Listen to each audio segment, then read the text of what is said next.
The bull shark is one of the ocean's most feared predators, an insatiable beast intent on devouring everything in sight.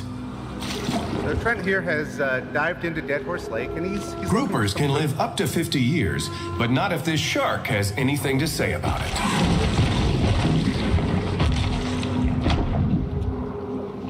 So as you can probably see, our shark is starting to char down, picking up some of those nutrients. We've got 4 nutrients in the game: proteins, fats, minerals, and our rare mutagen X, which perhaps will allow our shark to grow beyond.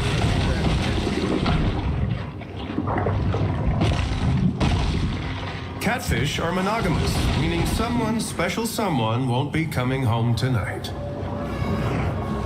So, Trent's only found one type of resource, so we're going to keep looking around, and we found a bridge that can't get under, but that's not a problem for our shark. She is nimble, she is quick, she can leap from the surface in the nitrogen position, or she can dive deep, pick up speed, and go for a liquid gold. A breaching shark is a beautiful and terrifying sight. So, as you listen in carefully, you'll probably hear a little bit of a ping in the background. That's the game's way of letting us know there's probably some secrets to discover here. I would like to assure the Antolini crime family that this footage will in no way be used in the final edit of our program. Like our first landmark here, the Snitch parking lot. And as Trent looks around, it looks like somebody's got a bit of a snitch problem, but they're working on it. They'll get there. So that's probably not our secret though, so let's keep looking.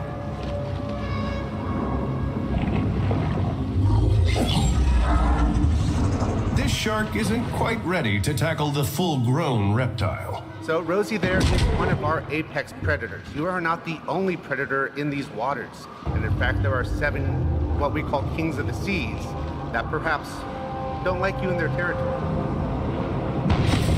No one can tell what may be found in a shark's stomach. It's truly the ocean's garbage can. And Trent has found a nutrient cache, giving him a major injection of all those tasty nutrients. With our secret found, let's head back into the wider lake and see if we can't find some human activity a bit closer to the water. Now, as you might have noticed, when we dropped into the demo, it's currently nighttime outside. And that actually plays a very important role in how the game works.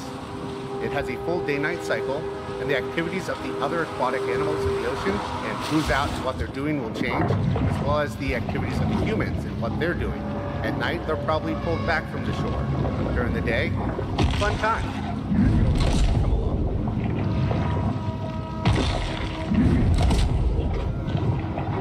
Trent likes to play with his food. Sharks help balance food webs by keeping human populations healthy and in proper proportion to their ecosystem. Trent's being an environmentalist.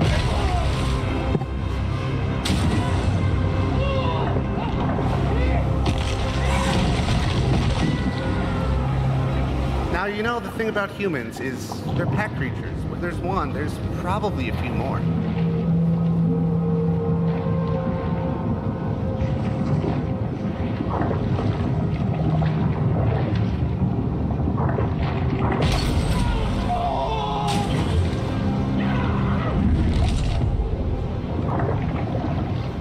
So, mass plays a very important part of how combat plays out in Man-Eater.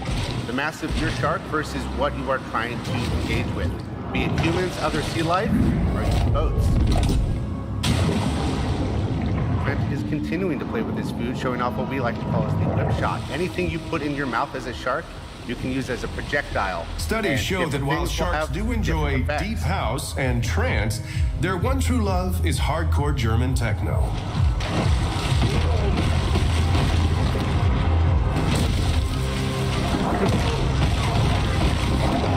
So, Trent's never one to not join in on a party. And as you saw, our shark can actually leave the water for a bit of time. But she must quickly return. Unless there are some evolutionary choices you may take along the way to enhance your time outside the water. Now, as Trent's continuing to terrorize our local population here, that is not going to be without consequence. Bounty hunters are going to be called in to help protect the local citizenry. So, with a couple more wonderful A bite. new day dawns. Here they come. Bayou Willie was actually born on a river, not a bayou. So Trent could use this time to dive into the waters and slip away while they search his last known location. Or he could choose to take the fight back to our bounty hunters. And I think he's going to do that.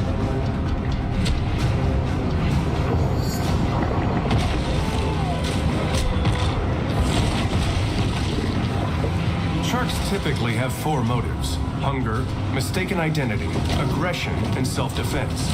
But what if there's a 5th motive, such as a life insurance scheme?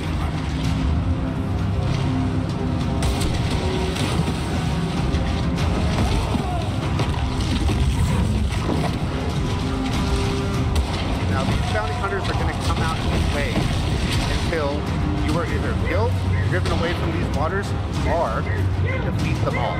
If you manage to defeat all the bounty hunters in a certain area of water, you will lay claim to them, and the humans will recede from that area for a time until you have moved on. And it will give your shark some exclusive upgrades to choose from for their next evolution.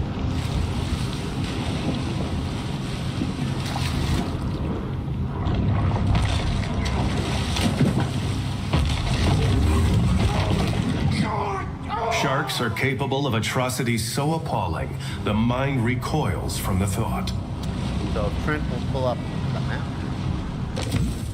As you can see, we dropped into Dead Horse Lake. We found our landmark objective over there on the left, but there's a lot more to see here, though sadly not for today's demo. We have 7 major regions, all the way down to the deep ocean of the Gulf Coast. And each of those regions looks different, feels different, has different species of wildlife in them. So, we're going to show you one more bit of gameplay in the form of a video, because it's not available in the build I have today. But it'll give you a look at our little baby shark, as well as 2 other areas.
So we were working with the team at Blindside Games on Manny. We were going to publish the game, and we decided, this game is going to be so awesome. Tripwire needs to take this game on whole hog and bring it in-house and make it.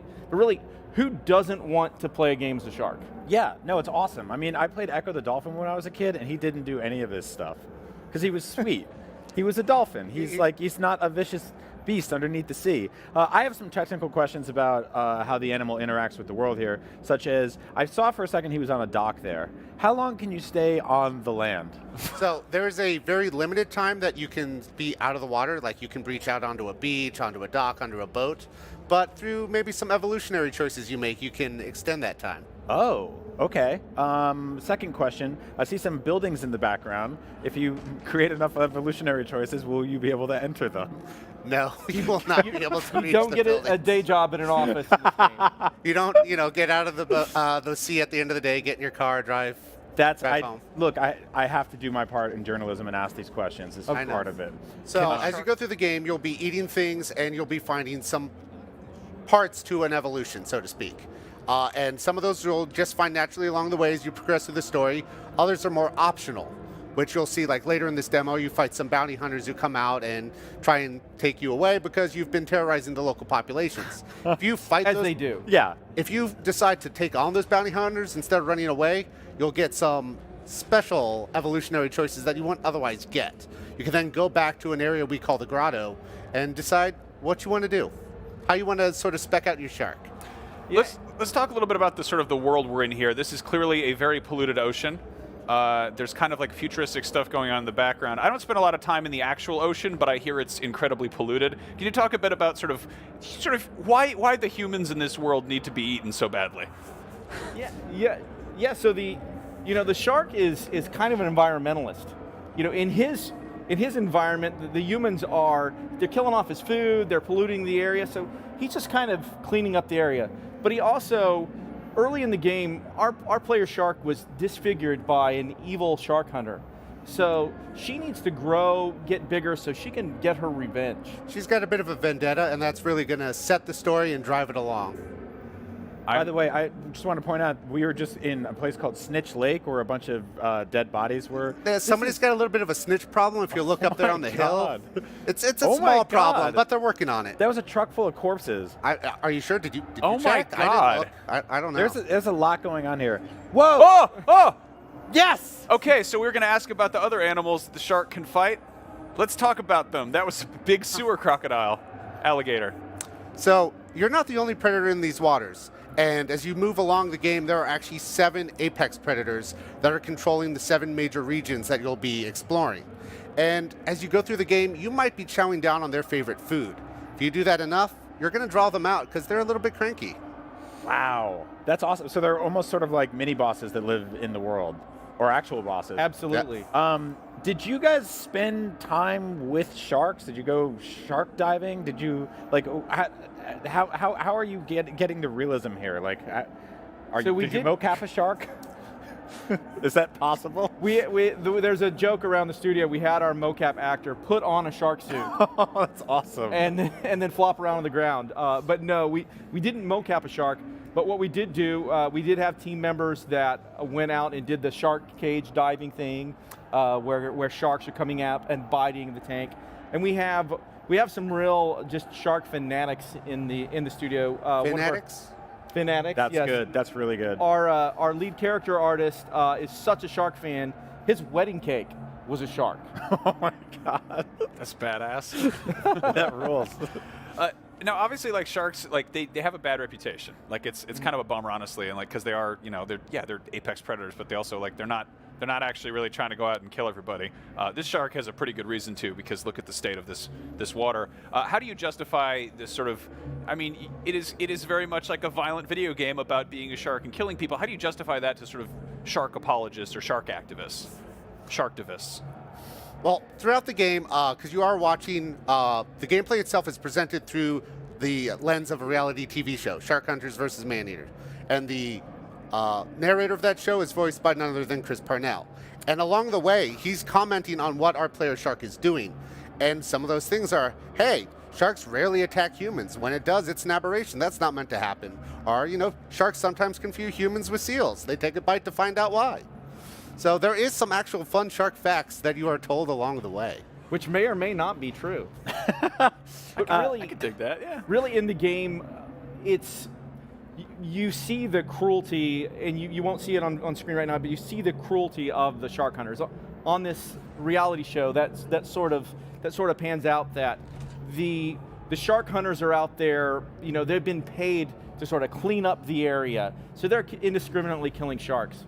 And so really the shark is not evil so much as they really are just trying to protect their territory. Now, can you get any sort of like cosmetic attachments to your shark, like lasers? There are no laser attachments to your shark, but one of the things we're working on as part of our evolution system is what we're calling skin sets. Or evolution sets. Evolution sets. And the shark can sort of spec out in ways beyond what nature has intended. And the 3 we've been focusing on are what we're calling the bone set, our electro set, and our stealth set.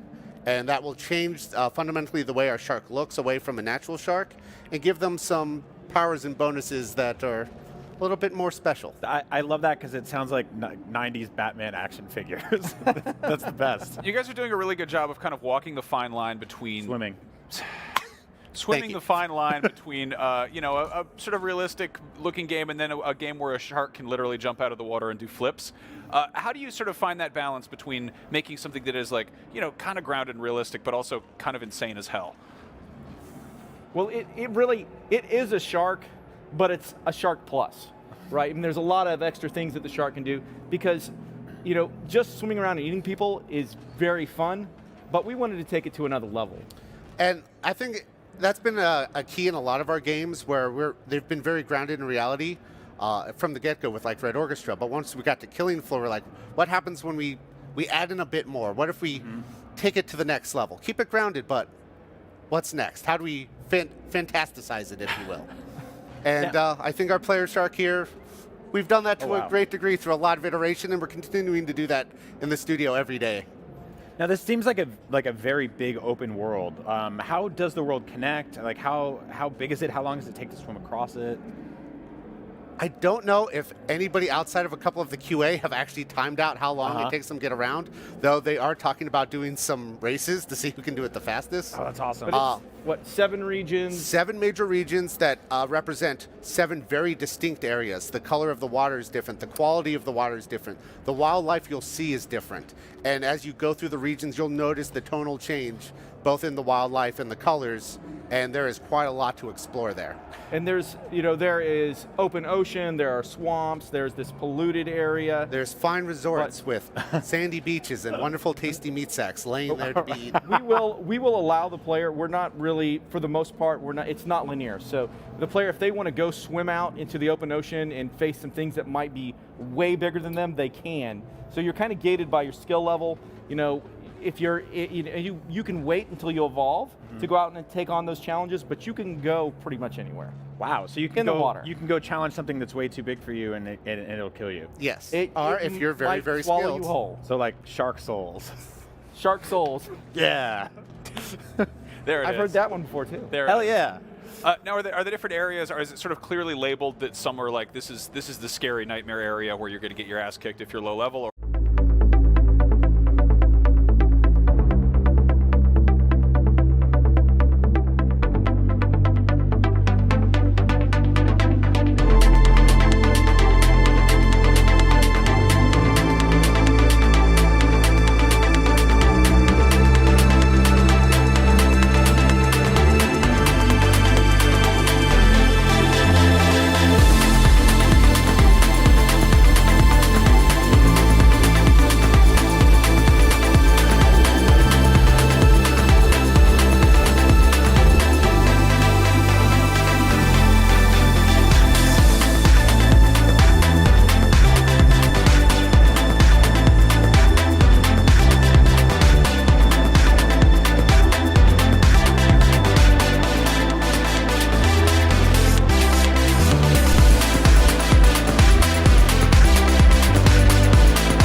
EATER is an open world action RPG where you play as a shark, or as we call it, a shark PG.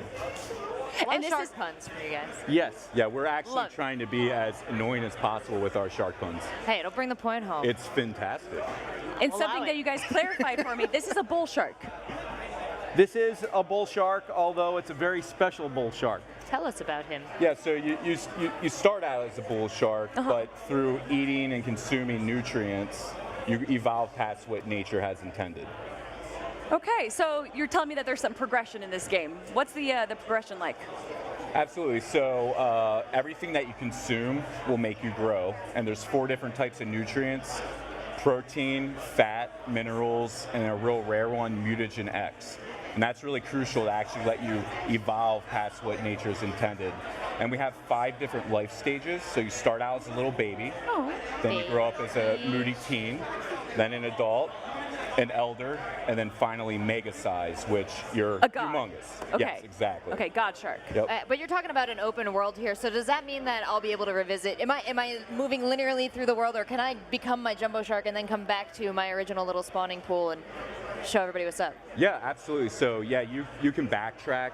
You'll actually, through your adventures, will find some apex predators that are way too big to actually fight. I mean, you can try to fight it, but you'll want to actually go back. So the world starts out, teaching you what to do, and then as you grow, it opens up to the whole world. And as you progress, you become a bigger shark. You might be able to break through things that you couldn't before. So there's that Okay. aspect of coming back and saying, hey, this place I couldn't get through before, now I can, because I can knock that wall down. You don't see a lot of shark-based games on the market. I want to know, what was the inspiration? What does a shark-based action RPG allow you to do that you don't get to see in other RPGs? Well, it's very, very challenging to come up with this, because generally in a game, you got characters and they have arms and they have hands, and They tend this to, yeah. does not. So Unnecessary. we're trying to think of creative ways where we can add more elements to gameplay than just go bitey, eat something. So you can clamp onto things, you can thrash them. We also have a thing called whip shot. So anything you put in your mouth, if you're big enough, you can redirect it like a projectile weapon at something. This sounds awesome. So and each different type of animal that you put into your mouth and you throw has different attributes. So for instance, say I grab a swordfish and I whip shot that, it's like a sniper rifle. But if I was to whip shot like a turtle, it's going to spin, or a big log would spin and knock a bunch of things down, or exploding barrels. So think of an analogy like in a first-person shooter when you pick up a shotgun or an assault rifle. Yeah. These are things you put in your mouth and throw back out. And is there going to be some play here? Am I going to, kind of get halfway through the game and then realize, I could have been chucking clams the whole time? Well, now you know, so... Oh, now I know. Pro tip, you guys...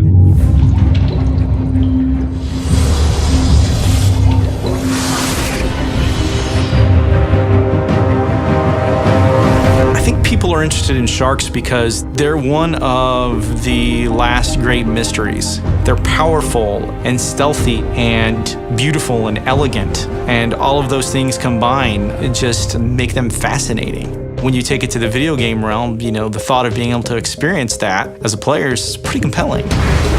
EATER is an open world RPG. We like to coin it a shark PG. A lot of games, it's usually you get the suspense from being the human and experiencing what are your fears as a person. Well, now you are the shark and you get to be the driving force of that fear amongst humans. And I think that's a really unique perspective. I think it's really fun to play something in real life you're actually really scared of. We ran into EATER via our relationship with Alex Quick. Alex was the mod developer of the original Killing Floor game. Playing as a shark in an open world is ridiculously ambitious. I tried to get it as far along as I could on my own, but I hit a roadblock where I needed some more manpower and help with it. We played the game and said, wow, this is such a cool and unique concept. How many open world shark action RPGs are there? 0. So we decided to approach Alex and see if Blindside would be interested in having Tripwire do what we did with Killing Floor and take it to the next level and make something really groundbreaking out of it. We announced the game at the PC Gamer show at E3, and being on stage, seeing the reaction from the crowd, the level of hype like we had never seen before for any game announcement we've ever done. It's not a normal shark. This shark has the ability to evolve. You're getting big, you're getting powerful, you're an awesome shark, but also you're getting evolutions, so enhancements for your teeth and how you move throughout the map and make you faster and stronger and better. The shark can leap out of the water, considerably higher than a normal shark can. It can swim faster than a normal shark, but it's still a shark. If you as the player want to play as the more stealth style shark and really spend more of your time cleaning up the other predators in the ocean, some of the objectives do really lend themselves though to wreaking havoc. It's a huge power trip of playing an apex predator and being able to just have fun and wreak havoc in this crazy world set in the Gulf Coast. We have some really cool ideas about where this could go next. I hope the game really establishes a new genre and we can continue to take it to even bigger and better places.